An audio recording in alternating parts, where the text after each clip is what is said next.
Good evening, everyone. I just want to say, first of all, thank you to the President, Mr. Kiran Singh, and by extension, the Chamber, for inviting me to speak to such a distinguished audience this evening at this very noteworthy event. Kiran, you said something very, very important, and I just want to reiterate it before I begin my contribution. The micro, small, and medium-sized enterprises, the MSME sector, they, in my view as well, have been largely ignored for decades after decades. We tend to pay attention only to the oil and gas sector, the oil and gas economy, not realizing that the MSME sector are the largest employers in the private sector. They employ over 60% of the workers in the private sector. They are the backbone of the economy. They're the small company of today, but they are the large company of tomorrow. They are the future of the economy. So the decisions we take going forward must be hinged on the development of the MSME sector. That is crucial, not just to our economic development, but our very economic survival. Ladies and gentlemen, in the last 4 fiscal years, what we've really endured is not a recession. At this point, we have gotten ourselves in the position of an economic depression.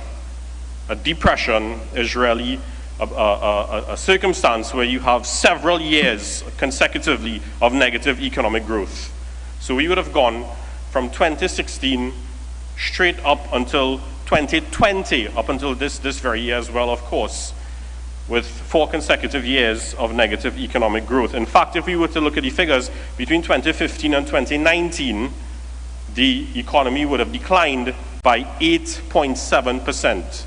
Understand this figure. In that period, 2015 to 2019, our economy declined by 8.7%. Right? You all should know I have a proclivity for numbers and figures, so a lot of what I say is going to be reflected in this. So this year in particular, especially more so now because of the economic fallout from COVID, we could actually brace ourselves for an economic decline of about negative 10%. So we're going back to 1983 levels. Now, what is the reason for that?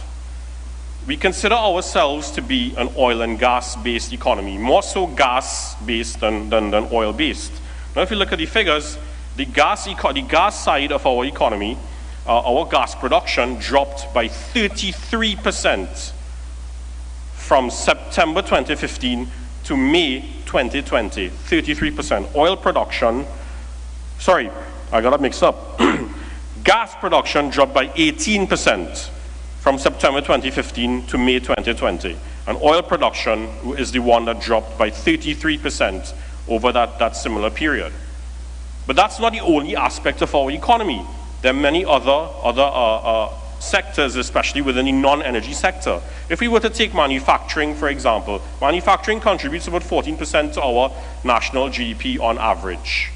But the manufacturing sector has been underutilized vastly for these last few years. It's been underutilized by somewhere in the vicinity of 34%. So only 66% of our manufacturing sector is utilized. What is the reason for that? A big reason: the cost of doing business in Trinidad and Tobago. The cost of doing business is exorbitantly high. We have a tendency in this country, right, what the IMF tends to call pro-cyclical fiscal policy. It's just a fancy word for when we are in an economic recession, when there's a downturn in our GDP, a downturn in our earnings. What we tend to do, we increase the taxation levels and we cut expenditure. Now ask yourselves this: in such a situation, when you know very well that the business community and the citizens are earning less income, does it really make sense to increase the taxation levels at that point in time? No, it really doesn't. What we should be doing is the opposite: a counter-cyclical fiscal policy, where we drop the taxation levels first and foremost. And that is what ought to have been done over these last 4.5 years, over these last 5 years. Instead, we did the exact opposite. And that is one of the core fundamental reasons for the distress of the MSME sector, the distress of the business community, especially the MSME sector.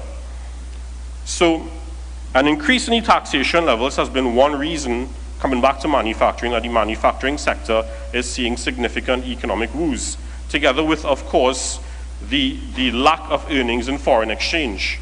Whether we really want to face up to it or not, we are a very import-intensive economy. A lot of the raw materials, the machinery, the equipment that they utilize on a daily basis are imported, because at this point and in the short to medium term, unfortunately, we don't have the productive capacity, we don't have the production structure to be able to manufacture these items here for use locally. So therefore, we have no choice but to import it. Everything you are wearing right now, the watch on your hand, the medication you take on a daily basis, the vitamins, etc., much of the food that you eat are imported. We have a food import bill of about $6.1 billion on average each year.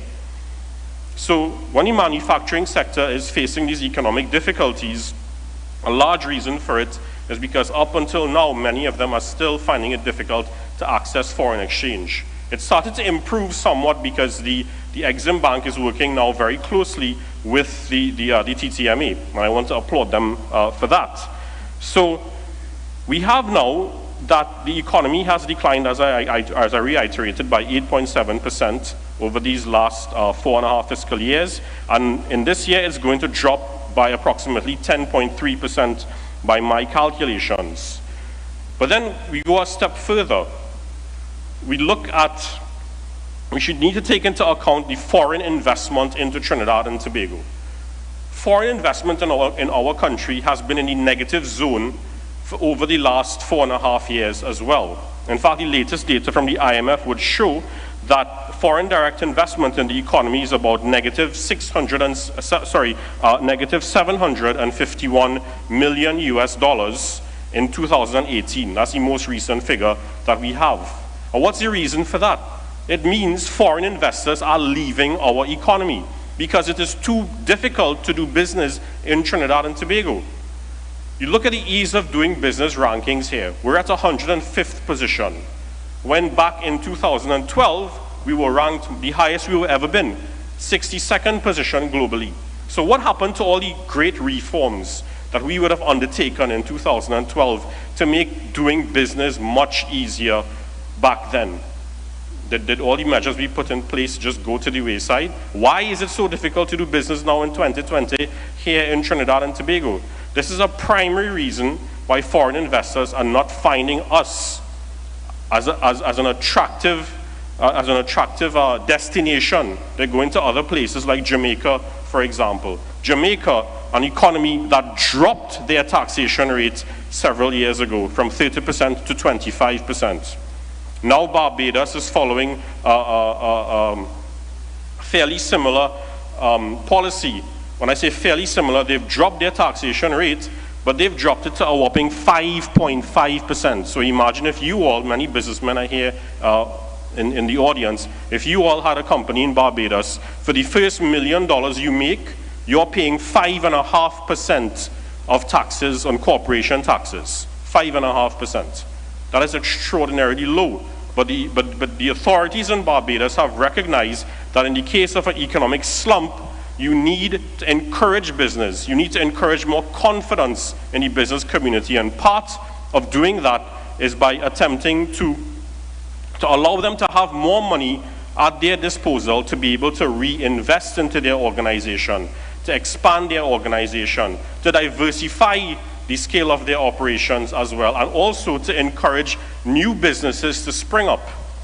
And that is one key element that the next government in this country has to implement. They have no choice, in my view, but to drop the taxation rate altogether. That is not just going to cause more companies to spring up here in Trinidad and Tobago. It's going to ensure the survival of the existing community, the existing business community here in Trinidad and Tobago as well. It's going to encourage more foreign investors to come in the economy. This, coupled with fixing the other elements in the ease of doing business. In fact, I have a penchant for looking at the issues involved in the ease of doing business. Specifically because we have no choice but to diversify the economy at this particular point in time. And in diversifying the economy, first and foremost, you can't just say that, okay, we have $10 billion at our disposal, so therefore we're going to spend it on diversifying into the port activities or in more manufacturing activities or agriculture. First and foremost, you have to set the conditions, the right conditions in the country for diversification.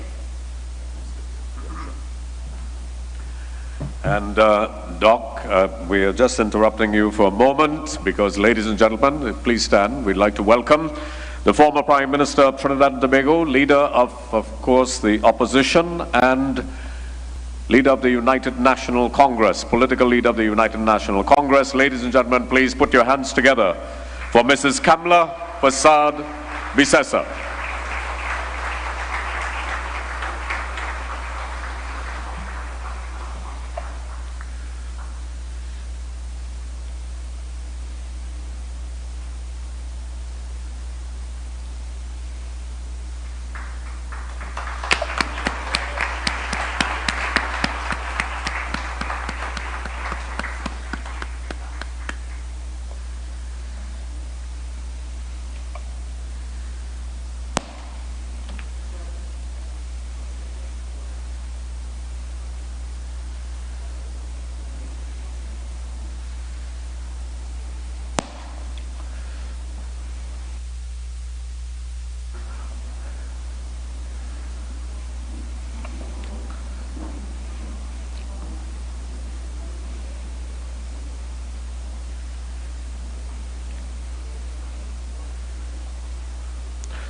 Thank you very much and welcome, Mrs. Bisesa. Dr. Arjoon, you may continue. Thank you, Mr. Ajoda. So, as I was recently speaking about before we could really achieve diversification here in Trinidad and Tobago, or effective diversification, what the first thing we need to do is set the conditions for diversification here locally. One of the key conditions, of course, as I recently mentioned, is dropping the overall taxation rate in the economy. And you see, yes, as an economist, I can understand that governments are really caught between the devil and the deep blue sea when it comes to earning revenues, especially in times of a recession. But what we have to understand is that governments, they don't just have an economic role, they also have a social role to play as well. If you drop the corporation tax rate, if you drop the overall taxation rates at this particular point in time, then going forward you are giving the business community, especially the SME sector, the MSME sector, the opportunity to have more money at their disposal for reinvestment and for expansion and for diversification of their businesses. And for some of them, for their businesses to survive, especially given the most recent COVID fallout that we are still in the midst of, make no mistake. That is one of the key avenues for achieving effective diversification here. Does it really make sense that you have a high taxation rate now at this particular point in time? And sure, you would collect the taxes from the business community, but then what you'd be doing is starving them of finances for reinvestment into their operations. So then in the next year or the year after that, several of them will have no choice but to close down. And then where the government going to get their taxes from at that particular point in time? So the answer to me is quite obvious. Right now and going forward, there needs to be a lower taxation level, making it easier, cheaper to do business here in Trinidad and Tobago. I said it before, Barbados recently dropped their corporation tax rate to 5.5% on the first $1 million Barbadian dollars that you would make on profits there in that particular economy. There are other things that we need to do urgently in order to make it easier to do business here in Trinidad and Tobago. We are a very import-intensive economy. Our economy relies heavily on trade. Yet still, in this day and age, it is very difficult to do trade in Trinidad and Tobago. If we look at the port of Port of Spain, for example, much of the infrastructure there has been languishing for quite some time, for decades, as a matter of fact. They've not been, in the last decade, they've not really seen much upgrades in the cranes and the trailers, the various equipments that they have. We've lost a lot of market share because we failed to dredge the port. It's supposed to cost just under $1 billion approximately, when I checked it back 2 years ago, in order to dredge the port of Port of Spain. Now, of course, it's going to be costlier. But our failure to dredge the port in Port of Spain is what cost us market share. The larger Panamax vessels that are coming out of the Panama Canal would have expanded in 2016 to facilitate these very large shipping vessels out of Asia. But they're going into the Latin American and Caribbean region for trading purposes, but they're not stopping across in Port of Spain. They're going to the port in Kingston, the ports in Cuba, and also the port in the Dominican Republic. And why is that? Because they upgraded their port infrastructure. They dredged their ports effectively.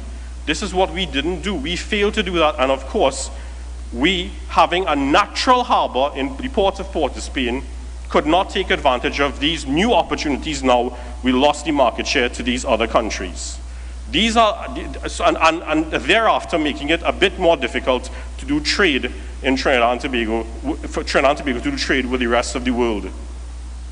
There's a lot of extreme bureaucracy when it comes to doing trade as well. Submitting your import and export documents, facing customs as well on a daily basis can be quite problematic, especially when you have to deal not just with the bureaucracy, but the overtime charges as well. I'm sure many of you all here as businessmen could agree with this particular fact. But in countries like Zambia, what is Zambia doing? Zambia has an e-customs platform. So what you do, you submit all your import and export documents online. All your payments are submitted online. Whatever taxes you have to pay as well, you do it online. Can you imagine if we implemented that here in Trinidad and Tobago, what that is going to do for the entire business community? One, you won't have to face any sort of overtime customs charges, and two, you can access your imported items, your items, raw materials, necessary raw materials for the production process, necessary machinery and equipment. You can access it at a much faster pace. If we just implemented these little mechanisms, but important mechanisms, to make it far easier to do business here in Trinidad and Tobago. Ladies and gentlemen, I know time is of the essence, and I could go on and on about things that we need to do, that we ought to do to fix our economy here in TNT. But now I just want to close on saying this. And as I mentioned, I have a proclivity for numbers. We spent $229 billion in the last 4.5 fiscal years. $229 billion. What do we have to show for it? Did you get value for money? When you go to the hospital, are you getting top-notch medical care? Does everyone in this country has access to clean, potable water? Is there rising poverty and inequity in income going on in the country? These are issues that we really have to consider. We really need to think seriously about. We spent so much money, and by the end of this fiscal year, we're going to likely see a fiscal deficit, a 5-year fiscal deficit that's in the vicinity of $52 billion. Compare that to a fiscal deficit between 2010 and 2015 that was just over $15 billion. It's a very, very big disparity. Going forward, ladies and gentlemen, there is an urgent need. The biggest issue we have right now here in Trinidad and Tobago is the economy. There's an urgent need for more effective economic management here in our country. I thank you.